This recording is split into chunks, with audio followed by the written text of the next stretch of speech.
Graça e paz do Senhor Jesus a todos. Vamos continuar hoje os estudos com o segundo capítulo do livro a Tito. Vamos ver o que Paulo vai ensinar a vários grupos de pessoas. Ele vai falar com velhos, com jovens, com viúvas. Vamos prestar atenção, porque ele vai ensinar-nos coisas importantíssimas. Diz assim, você, porém, falando com Tito, fala o que está de acordo com a sã doutrina. Ou seja, não fuja desse evangelho, não fuja dessa doutrina. Essas orientações que Paulo vai dar, ele já deu também aos Coríntios, aos Efésios.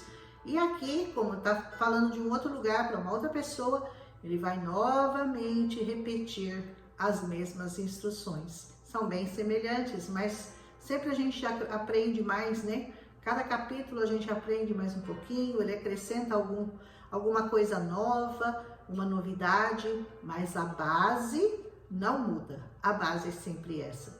Ensine aos homens mais velhos, primeiro ele vai falar com os idosos. Ensine aos mais velhos a serem moderados, dignos de respeito, sensatos e sadios na fé, no amor e na perseverança. Assim tem que ser os mais velhos, moderados, porque as pessoas mais velhas, elas tendem a ser um pouco mais intolerantes, não é verdade? Então o apóstolo Paulo está já ministrando a esses corações que já avançaram um pouquinho na sua idade, a que eles aprendam a ser mais contenciosos, moderados, que eles se contenham, que eles não fiquem irritados facilmente. Então eles têm que ser moderados, sensatos, firmes na fé, para poderem dar bons exemplos aos mais jovens, né? Semelhantemente, ensine as mulheres mais velhas, agora ele vai falar conosco, comigo, com mais algumas da minha idade, a serem reverentes na sua maneira de viver, a não serem caluniadoras, isso quer dizer fofoqueiras, e nem dadas a muito vinho. Olha, as idosas se abstenham do vinho, porque isso é bom, isso é prudente, mas a serem capazes de ensinar aquilo que é bom. É por isso que eu me propus a ensinar, porque muitas coisas eu tenho aprendido com o Senhor. Eu gosto de compartilhar essas coisas com vocês, mais jovens, amém? Assim, elas poderão orientar as mais jovens. Olha só, a boa intenção. Orientar as mais jovens, porque nós já passamos por aquilo que vocês estão passando. Então, nós conhecemos essas dores, conhecemos as ansiedades de vocês, os temores, e tudo isso passa com o tempo. Eu vou garantir para você que passa, mas se você está passando, não é tão simples assim de entender. E é bom que vocês, então, deem ouvidos às pessoas mais idosas, porque elas já passaram pelo que vocês estão passando, aleluia. E ensina as mais jovens a amarem seus maridos e seus filhos. Não parece que é uma coisa que precisa ser ensinada? Mas se Paulo diz que precisa de ensino para isso, é porque precisa, porque algumas mulheres não sabem amar os maridos como convém, não sabem amar os filhos como convém. Paulo orienta-nos a aprendermos a fazer tais coisas. Ela diz assim, a serem prudentes e puros e puras, estarem ocupadas em casa, a serem bondosas, sujeitas a seus maridos, a fim de que a palavra de Deus não seja difamada. Você não quer ser motivo de difamação da palavra de Deus, quer? Então aprenda a ser uma boa de casa, aprenda a ser sensata, moderada, ajudar seu marido, amar seu marido, respeitar, obedecer, submeter-se, cuidar bem dos seus filhos, educá-los nessa palavra, porque é muito importante que os seus filhos cresçam conhecendo essa palavra, que muitos jovens estão se perdendo. Sabe por quê? Porque em casa não são orientados devidamente. É uma responsabilidade muito grande orientarmos os nossos filhos a sermos submissos, obedientes, conhecedores dessa palavra, porque os jovens têm se perdido. Cabe a você, mãe, pai, educar seu filho nessa palavra.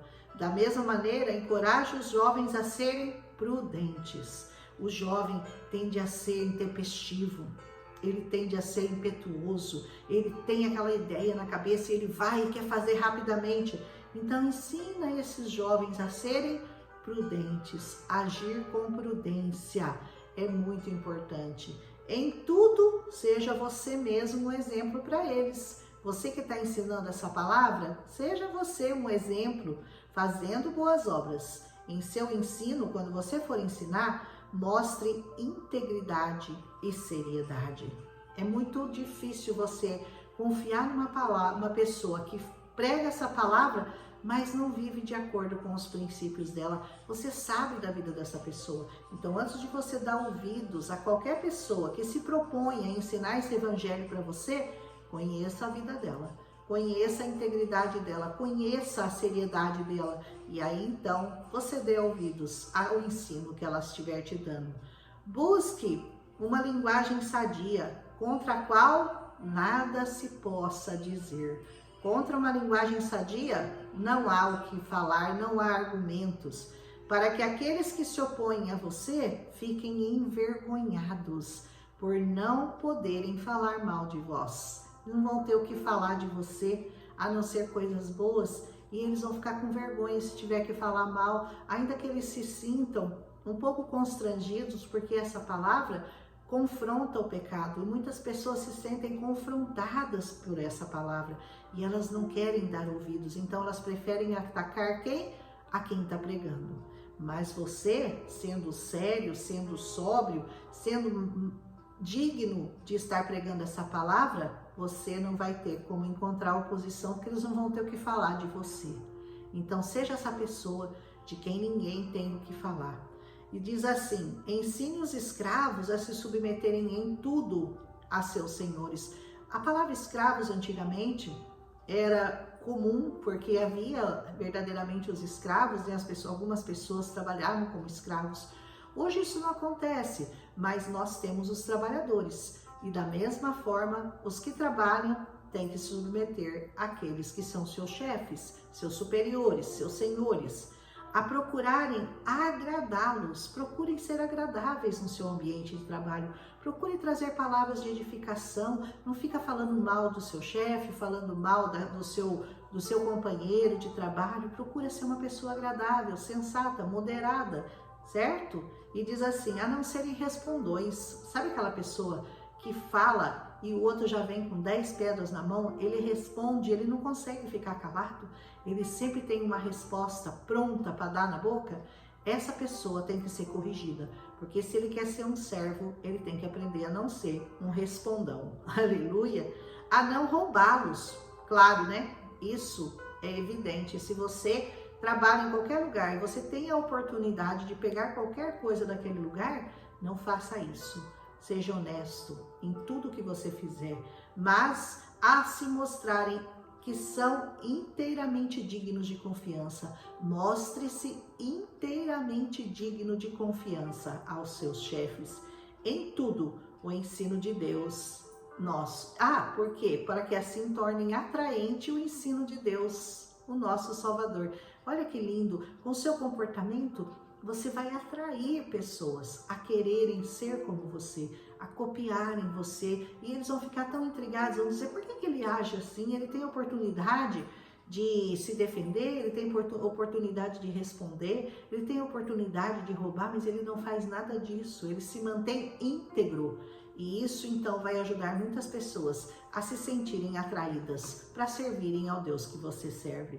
Porque a graça de Deus se manifestou salvadora a todos os homens. A graça foi manifesta a todos os homens. Pega quem quer. Se você crer e se você desejar, essa palavra está disponível. A graça está disponível a cada um de nós. Ela nos ensina a renunciar à impiedade e às paixões desse mundo, as paixões mundanas, e a viver de uma maneira sensata, justa e piedosa nesta era presente. E não tá fácil hoje em dia, porque são tantos os convites, são tantas as imundícies que esse mundo abre portas e nos oferece, que as pessoas estão sempre com os olhos colocados neste mundo. Mas nós que conhecemos ao Senhor, fechamos os olhos para as coisas desse mundo e verdadeiramente seguimos fielmente essa palavra. Aleluia! Enquanto aguardamos a bendita esperança, a gloriosa manifestação do nosso grande Deus e Salvador, o Senhor Jesus Cristo. Aleluia. Enquanto nós esperamos, nós nos mantemos nessa postura de sobriedade, de seriedade, de amor, de compromisso com essa palavra. Ele se entregou por nós, a fim de nos remir de toda maldade e purificar para si mesmo um povo particularmente seu, dedicado à prática de boas obras. Deus tem um povo nessa terra. Você sabia que Deus tem um povo separado nessa terra? E você tem que ser reconhecido como parte desse povo. Viver de tal maneira que as pessoas olhem para você e saibam que você é diferente, que você é especial, que você tem alguma coisa a mais para dar para elas, que elas ainda não conhecem. Seja esse exemplo de fidelidade e de amor a essa palavra. É isso que você deve ensinar, diz o apóstolo Paulo, exortando-os e repreendendo-os com toda a autoridade. E que ninguém o despreze. Ninguém vai desprezar aqueles que verdadeiramente servem ao Senhor, que o amam, que o buscam, que o conhecem, que o respeitam e que o servem verdadeiramente em espírito e em verdade. Amém? E assim termina essa carta, a segunda carta a Tito. Se você gostou, deixa o seu like aqui. E amanhã nós terminamos com o terceiro capítulo de Tito e depois nós vamos começar Filemão, que é um único capítulo, e finalmente nós chegaremos em Hebreus. Hebreus é uma carta, são 13 capítulos maravilhosos. Você vai se apaixonar pelo livro de Hebreus, eu tenho certeza, principalmente pelo primeiro. Eu não vejo a hora de chegar lá. Amém? Um abraço em Cristo Jesus. Se você gostou, deixa seu like, compartilha com as pessoas que você ama e amanhã nós voltamos com o último capítulo de Tito.